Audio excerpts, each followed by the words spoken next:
ଯେ ଆରେ ସେ ଇନ୍ସପେକ୍ଟର ହେଲେ କଣ ହେଲା?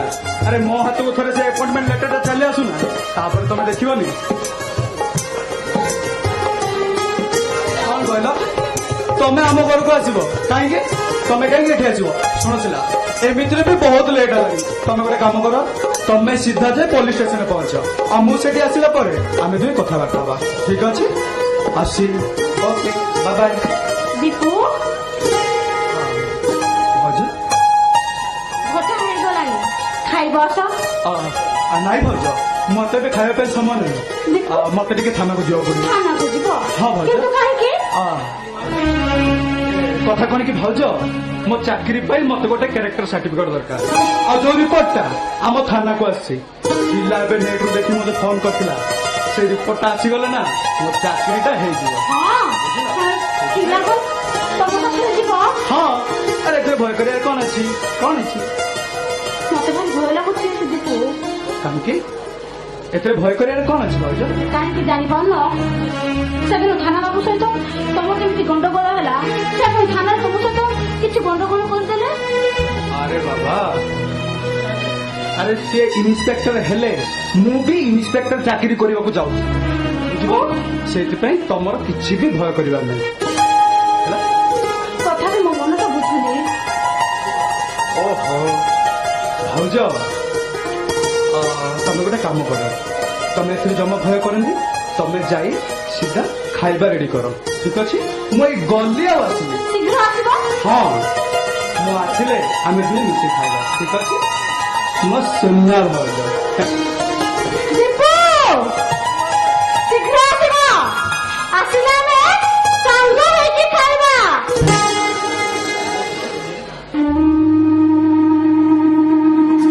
ହେ ଠାକୁରେ, ମୋ ଦୀପୁକୁ ଟିକେ ସାର।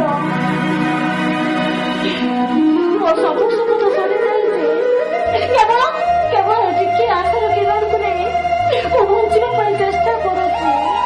ଦୟା ହଉ ଠାକୁରେ, ମୋ ଦୀପୁଟା ତା ଚାକିରିଟା ଭଲରେ ଭଲରେ ହେଇଯାଉ। ତାପରେ ଆମର ପରିବାର ପାଇଁ କିଛି ବି ଦରକାର ହବନି, କିଛି ବି ନୁହଁ। ଟିକେ ଶୁଣିବେ।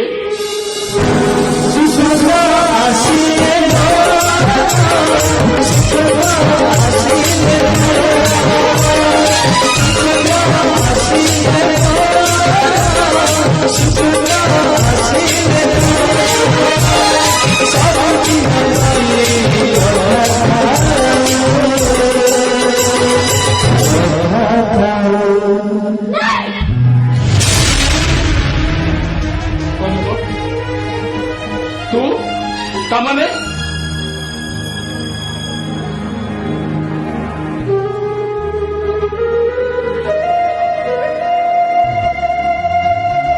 କଣ ହେଇଥିଲା ତାଙ୍କର? ଏସବୁ ମୋ ଜୀବନର ନିଛକ ବାସ୍ତବ। ସବୁ ମୋ ଭାଗ୍ୟ, ସବୁ ମୋ କପାଳ। କଣ ହେଇଥିଲା ତାଙ୍କର? କିଛି ହିଁ ନଥିଲା। ସେ ଜଣେ ଥିଲେ ସାମାଜିକ ସତ୍ୟ ସମ୍ପାଦିକ। ସବୁ କଥାକୁ ଲେଖିବା ଜୀବନର ପରମ କର୍ତ୍ତବ୍ୟ ମନେ କରି କଲମ ଚଳାଉଥିଲା ବେଳେ ସେଇ ସତ କଥାଟା ଯାହା ଉପରକୁ ପ୍ରଭାବ ପକେଇଲା ଆଉ ସମସ୍ୟା ସୃଷ୍ଟି କଲା, ସେଇମାନେ ହିଁ ତାଙ୍କୁ 8 ବର୍ଷ ଭିତରେ ମାରିଦେଲେ। ଏ ଭଗବାନ, ତୋ ଜୀବନରେ ଏମିତି ଦେଖିବା ଆଗରୁ ମୋ ଜୀବନଟା ଚାଲିଗଲାଣି କାହିଁକି? ମୁଁ ଯେତେବେଳେ ତାର ରୋଷେଇ କରୁଛି, ତୁ ସେତେବେଳେ ଏମିତି ବ୍ୟସ୍ତ ବିବ୍ରତ ହେଇ ପଡୁଛୁ କାହିଁକି? ଆରେ ବ୍ୟସ୍ତ ହେବିନି, ବିବ୍ରତ ହେବିନି, ଏକଥା ତୁ ବି ବୁଝୁ। କେମିତି କହିବିନି? 7 ବର୍ଷ ହେଲାଣି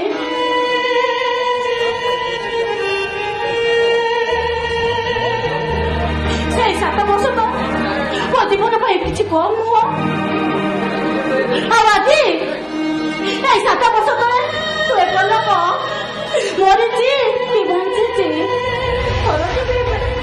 ଥରଟିଏ ପାଇକି ତୁ ଦେଖି କହିବାକୁ ଆସିଲୁନି। ଆଜି ଏତେ ଦରଦ ଉଠେଇ ପଡୁଛି କାହିଁକି? କଣ ପାଇଁ? କହ କନକ କହ। तो मन को जहाँ आसी हेले तो अभियोग को मुझे प्रतिवाद करी तो पाखे मुझे परमनिषेध होगा चाहेनी ଥରେ ମୁଁ ଗାଁକୁ ଯାଇଥିଲି ଆଉ ଗାଁ ଲୋକଙ୍କୁ ପଚାରି ବୁଝିଲି ତୋ କଥା ଆଉ ସେ କହିଲେ ତୁ କଣ ବାହାରେ ରହୁଛୁ ତୁ କଲିକତାରେ ରହି ଚିତ୍ର ଆଙ୍କୁଛୁ ବାସ୍ ସେଇଦିନଠୁ ଗାଁକୁ ଯାଇନି କି ତୋ ଖବର ରଖିବାକୁ ଚେଷ୍ଟା ବି କରିନି ଆଉ ତାମାନେ ମୁଁ ତୋତେ ଭୁଲି ଯାଇଥିଲି ଏକଥା ତୁ ଭାବି ପାରୁଛୁ କେମିତି ଭୁଲି ଯାଇଥିଲି ହେଲେ ତତେ ଦେଖି ସାରିଲା ପରେ ମୁଁ ଭାବୁଛି ତୋ ଭାବନାଟା ପୁରାପୁରି ଭୁଲ ହଉ ଛାଡ଼ ସେ କଥା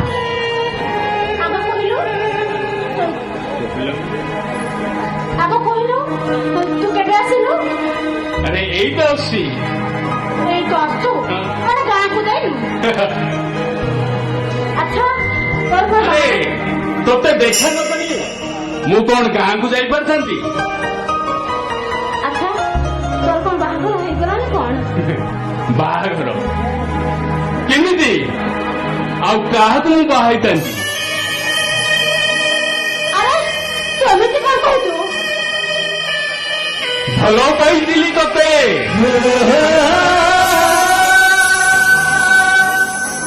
ବାହା ହେବାକୁ ଆଶା ବି ରଖିଥିଲି ତତେ ହେଲେ ତୋ ବାହାଘର ସ୍ଥିର ହେଇଯିବା ପରେ ମୁଁ ଆତ୍ମହତ୍ୟା କରି ମରିଯିବା ପାଇଁ ଚେଷ୍ଟା କରୁଥିଲି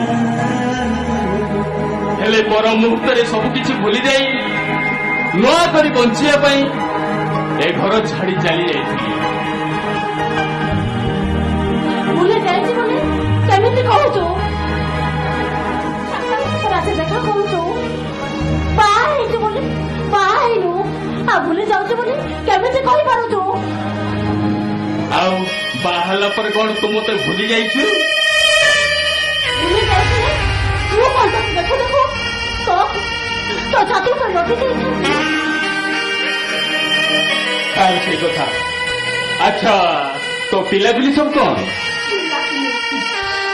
ଶୁଣ ପୁଅ ବଡ ଆଉ ଝିଅ ସାନ ବର୍ଷେ ତଳେ ଝିଅର ବାହାଘର ସରିଛି ଆଉ ପୁଅ ପୋଲିସ ଚାକିରି ପାଇଁ ଇଣ୍ଟରଭ୍ୟୁ ଦେବାକୁ ଯାଇଥିଲା ଥାନାରୁ କିଛି ଗୋଟେ କାଗଜ ଆସିଲେ ତ ସେଇଥିପାଇଁ ଥାନାକୁ ଯାଇଛି ଫେରିଲେ ତୁ ତାକୁ ଦେଖିଲୁନି ଆରେ ତୁ ଏମିତି କଣ କହୁଛୁ କଣ ଆଶ୍ଚର୍ଯ୍ୟ ହେଇଗଲୁ ନା ଶୁଣ ଘରର ଆର୍ଥିକ ପରିସ୍ଥିତିକୁ ଲକ୍ଷ୍ୟ କରି ସନ୍ତାନଟେ ଜନ୍ମ ଦେବାକୁ ମୁଁ ଚାହିଁନଥିଲି ଭାବିଥିଲି ଦିନେ ନା ଦିନେ ଏ ସମୟ ବଦଳିଯିବ ହେଲେ ବିଧାତାର ନିର୍ଦ୍ଦେଶ ମୋ ପାଇଁ ଏଇଆ ଥିଲା ସଂସାର କରିବାକୁ ଆଶା କରି ଯୋଉ ମା ହୃଦୟକୁ ମଣିଷ କରୁଛି ସେଇମାନଙ୍କ ପାଇଁ ମୁଁ ବଞ୍ଚିଛି ହଉ ଛାଡି କଥା ଆଗ କହ ତୁ କୋଉଦିନ ଆସିଲୁ ଆରେ ମୁଁ ତ ଏଇତ ଆସିଛି ଏଇତ ଆସୁଛୁ ଆଉ ଆରେ ତୋତେ ଦେଖା ନ କରି କେମିତି ଯାଇଥାନ୍ତି ସତରେ ହଁ ତୁ ମତେ ଏତେ ଭଲ ପାଉ ନିଜ ଜୀବନଠୁ ବି ଅଧିକ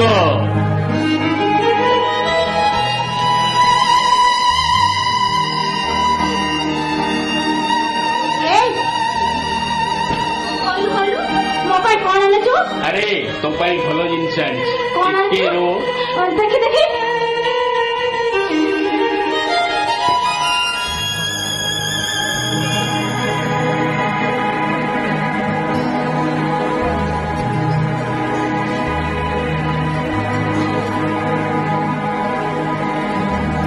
ନେ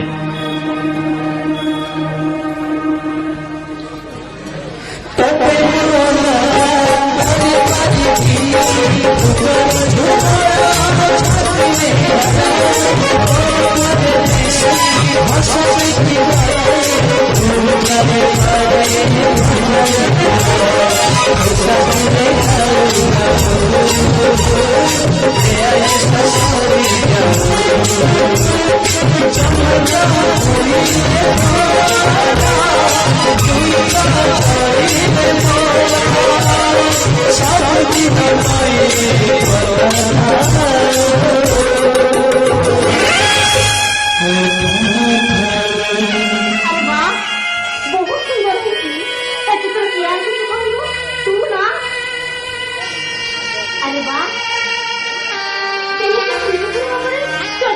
ଭାଙ୍ଗି ପାରିଲୁ କହିଲୁ?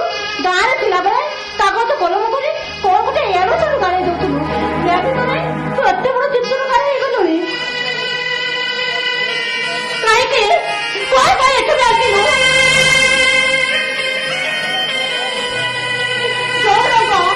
ଯୋଉ ରୋଗ ମୋ ପାଇଁ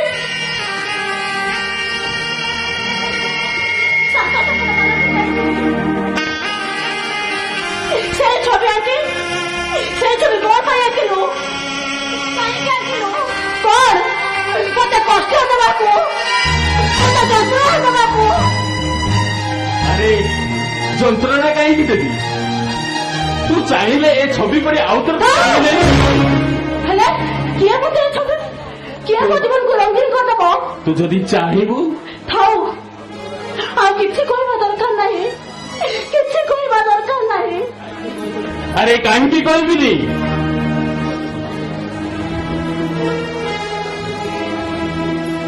ସାମାନ୍ୟ ଟିକେ ଜିନିଷ ପାଇଁ ତୋ ଜୀବନଟାକୁ ତୁ ନଷ୍ଟ କରିଦେବୁ?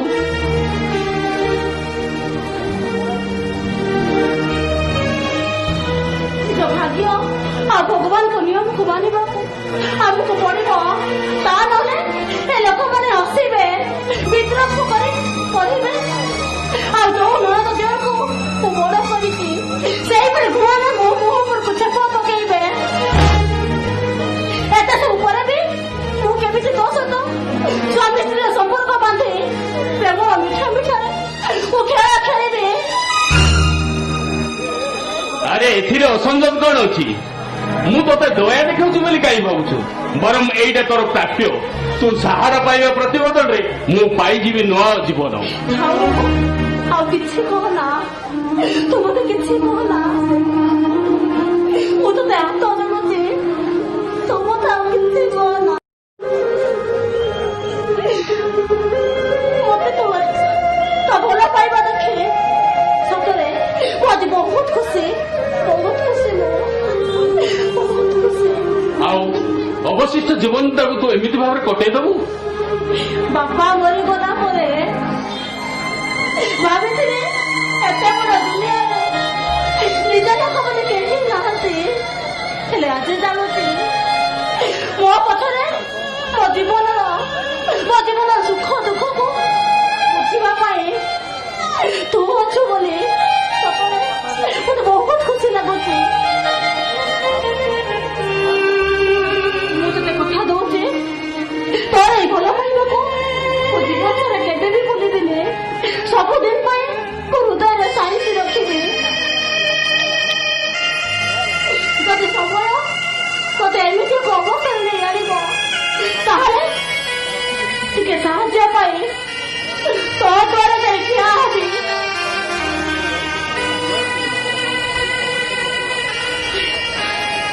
ଆଉ ଆଦରିଣରେ ପରମ ସୌଭାଗ୍ୟ ମନେ କରିବି। ଆଉ ନ ଫେରେଇ ଦେଲେ ଦୁଃଖ କରିବିନି, ଦୁଇ ପାଦ ପଛକୁ ଫେରେଇଲେ। ଆରେ କନକ, ତୁ ବୁଝୁନୁ କାହିଁକି? ଦରକାର ନାହିଁ, ଚାଲିଯା ଏଠୁ, ପଳେଇ ଯା। ମୁଁ ତତେ ହାତ ଜଣୁଛି। ଗାଁରେ ଥିଲାବେଳେ ଯୋଉ ସମ୍ପର୍କ କେବେ ଆମେ ଆଲୋଚନା କରିନଥିଲେ ସେଇ ସମ୍ପର୍କକୁ ଏବେ ଆଲୋଚନା କରି କିଛି ଲାଭ ନାହିଁ। ତୋ ସାଙ୍ଗରେ ଠିଆ ହେବା ପାଇଁ ମତେ ଭାରି ଲାଜ ଲାଗୁଛି। ତୋ ଉପସ୍ଥିତିକୁ ମୁଁ ସହ୍ୟ କରିପାରୁନି। ଚାଲିଯା, ଯେତେ ଶୀଘ୍ର ପାରୁଛୁ ମୋ ଆଖି ସାମ୍ନାରେ ଚାଲିଯା, ପଳେଇ ଯା। କଣ ହେଲା?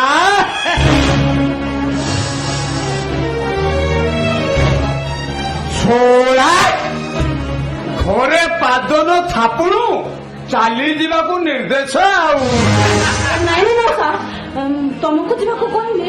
ଏଇ ଟଙ୍କାଟା ନେଲା ବେଳକୁ ତ ମୁଁ ପୁରା ମହ ବାସୁଥିଲି, ଆଉ ଟଙ୍କାଟା ଦେଲା ବେଳକୁ ମୁଁ କଣ ଗନ୍ଧେଇଲି? ନାଇଁ ମଉସା, ମୁଁ ସତ କହୁଛି, ତମକୁ ଯିବାକୁ କହିଲି। ଆଉ କାହାକୁ ବା? ଓ ଏ ବାବୁଙ୍କୁ ଏ ବାବୁ କଣ କାମ ସଇଲା? ଚୁପ୍ କରନ୍ତୁ ମଉସା, ଦୟାକରି ପାଟି ଚୁପ୍ କରନ୍ତୁ। ରୁହ ବା ନୂଆ ଗରାଖ ଦେଖିବାକୁ କିଛି ମନ୍ଦ ନୁହଁ। ହେଇଟି ବୟସକୁ ମ୍ୟାଚିଂ କରିବା ଭଳିଆ ନୂଆ ଗରାଖ ପାଇଲେ ଅତି ଆରାମଦାୟକ ନା। ମଉସା ତା ଛଡା ଆମେ ବା ଆଗ କେମିତି ପସନ୍ଦ ହେଇଥାନ୍ତୁ? ମଉସା ଦୟାକରି ପାଟି ଚୁପ୍ କର। ହେ, ଛଡ଼ା ତମେ କହିବ ପାଟି ଚୁପ୍ କର। ହେଁ? ତମେ କହିବ ପାଟି ଚୁପ୍ କର, ମୁଁ ପାଟି ଚୁପ୍ କରିଦେବି। ହେଇଟି ତମ ଦିଅର ମୋ ଉପରକୁ ହାତ ଉଠେଇ ମାଇଲା। ହେଁ, ଆଉ ମୁଁ କଣ ଟଙ୍କା ଦେଇଥିଲି ଏଇଥିପାଇଁ? ହେଇଟି କେତେ ଟଙ୍କା ଦେଇଥିଲେ? ଏ ବାବୁ 50,000 ଟଙ୍କା ଦେଇଥିଲି। ଏଇଠି କଣ ତମେ ଏବେ ମତେ ଟଙ୍କାଟା ଦେଇଦବ? ଠିକ ଅଛି ମୁଁ ଦେଇଦେବି। ଏଇଠି ଶୁଣ ରୁହ ବା, ଏଇ ଟଙ୍କାଟା ଯଦି ତମେ ଏବେ ମତେ ଦେଇଦବ ମୁଁ ପୁରା ସୁଧ ଛାଡ଼ିଦେବି। ଠିକ ଅଛି ହାଁ? ଟଙ୍କାଟା ଦେଇଦଉଛି। ନାଇଁ ତୁ କାହିଁକି ଦେବୁ? ଆରେ ତୁ ବୁଝୁନୁ କାହିଁକି? ତୁ ବୁଝିଲୁ କାହିଁକି? ଏଇଟା ହଉଛି ମୋ ଘର କଥା। ମୋ ଘର କଥାରେ ତୁ ଚିନ୍ତା କରିବା ଦରକାର ନାହିଁ।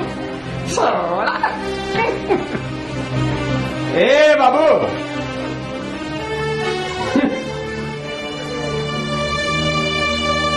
ହେଇଟି ମୁଁ ଯାହା ଦେଖୁଛି ଏ କନକ ଗରି ସାଥିରେ ତମର ଯୋଉ ଭାବଟା ନାହିଁ ଦିନିକିଆ ଭାବ ନାହିଁ ବା।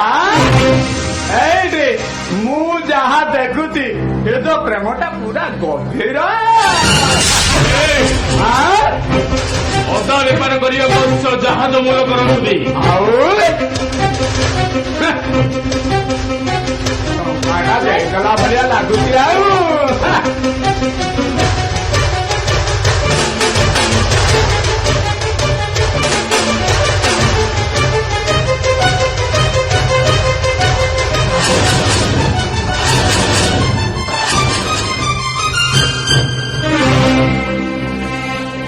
କନକ ଫେରାଇ ଦିଅ ଟଙ୍କା ନିଅ।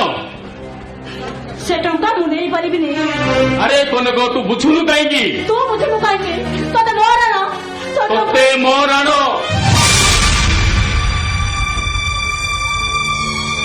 ନେ ଫେରାଇ ଦେ।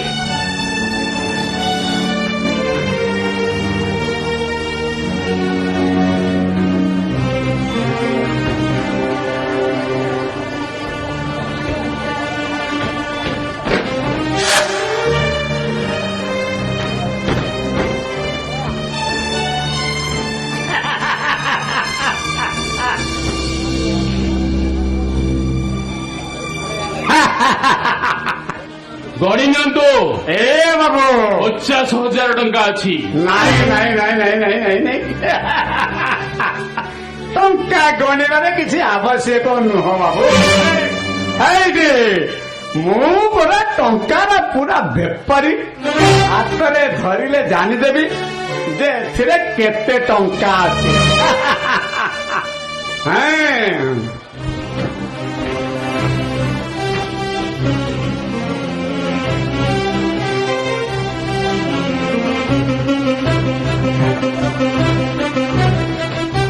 ହେଇଟି କନକ ଗରି ମନେ ରଖିଥିବୁ। ତତେ ଯେତେବେଳେ ଅସୁବିଧା ପଡିବ ଟଙ୍କା କଥା ମୋ ପାଖକୁ ଆଇବୁ। ହେଇଟି ମୁଁ କେବେ ମନ ତୋର ଉଣା କରିବିନି। ହେଇଟି ଅଣ୍ଟି ଭରି କରିକି ଦେବି। ଆଉ ହେଇଟି କହୁଛି ତତେ ଯେତେବେଳେ ଫାଙ୍କା ପଡିବ ମୋ କଥାଟାକୁ ଟିକେ ମନେ ରଖିଥା। ଏ ବାବୁ ହେଇଟି ଟଙ୍କାଟା ଦେବା ହେତୁ ଆପଣଙ୍କୁ ପୁରା ଧନ୍ୟବାଦ। ଆଜ୍ଞା ମୁଁ ଆସୁଛି।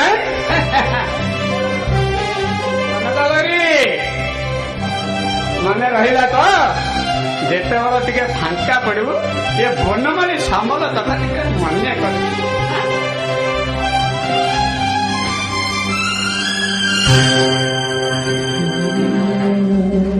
ଏସବୁ ତୁ କିଛି ଠିକ କଲୁ କଣ ଭୁଲ କଲି? ପର ପାଖରେ ଧାର କରି ଅସମ୍ମାନ ହବ ଆଉ ମୁଁ ଦେଖି କଣ ସହିପାରିବି? ହେଲେ ତୁ ମୋ ପାଇଁ କାହିଁକି ଟଙ୍କା ଦବୁ? ଏତେ ଟଙ୍କା ଦେବା ପାଇଁ ତତେ କିଏ କହିଲା? ଏତେ ଟଙ୍କା ମୁଁ ତତେ କୋଉଠୁ ଫେରାଇବି? ଆରେ ସୁଝିବା କଥା କିଏ କହିଲା? ଏଇ କିଛି ସମୟ ଭିତରେ କଥାବାର୍ତ୍ତା ଭିତରେ କଣ ତୁ ଅନୁଭବ କରିପାରୁନୁ? ଆଉ ହାତରେ ଶଙ୍ଖା ଆଉ ମଥାରେ ସିନ୍ଦୁର ଦେଇ ତୋ ସହିତ ମୁଁ ଘର ସଂସାର କରିପାରିଲିନି ବୋଲି ସାମାନ୍ୟ ଗୋଟେ ସାହାଯ୍ୟ କରିବାର ମୋର ଅଧିକାର ନାହିଁ?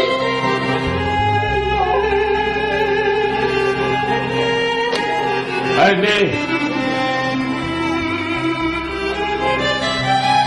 ଏଇ 10,000 ଟଙ୍କାର ଟଙ୍କା ମୁଁ କଣ କରିବି?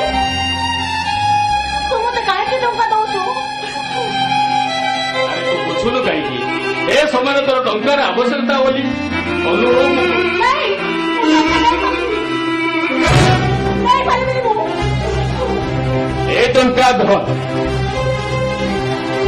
এই ଟଙ୍କା ତୁ ଧାର ବୋଲି ଧରିନେ ଯେବେ ତୋର ସୁବିଧାରେ ଅର୍ଥ ହାତକୁ ଆସିବ ସେତେବେଳେ ଶୁଦ୍ଧ ମୂଳ ସହିତ ମତେ ଫେରେଇ ଦେବୁ। ନା ମୁଁ ସେ ଟଙ୍କା ନେଇପାରିବିନି ମୁଁ। ଯଦି ପ୍ରକୃତରେ ମୋ ପ୍ରତି ତୋର ହୃଦୟରେ ଭଲ ପାଇବା ଥାଏ ଆଜି ତୁ ମତେ ନିଜର ବୋଲି ଭାବିଥାଉ ତାହେଲେ ଏ ଟଙ୍କାଟା ତୁ ଖୁସିରେ ଗ୍ରହଣ କରେ, ତା ନହେଲେ ତୁ ନିଆଁ ଲଗେଇ ପୋଡ଼ିଦେବୁ।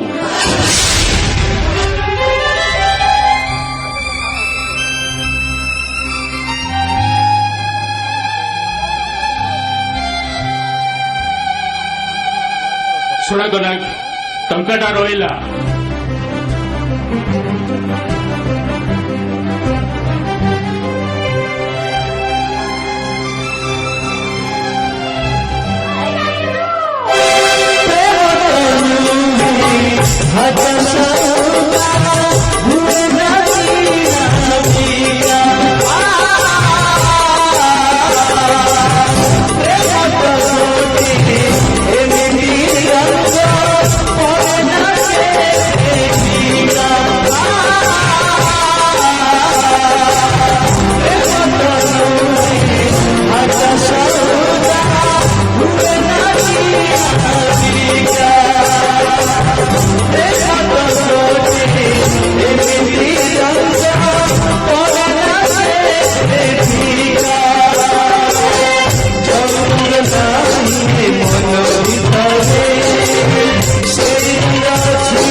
तिरंगे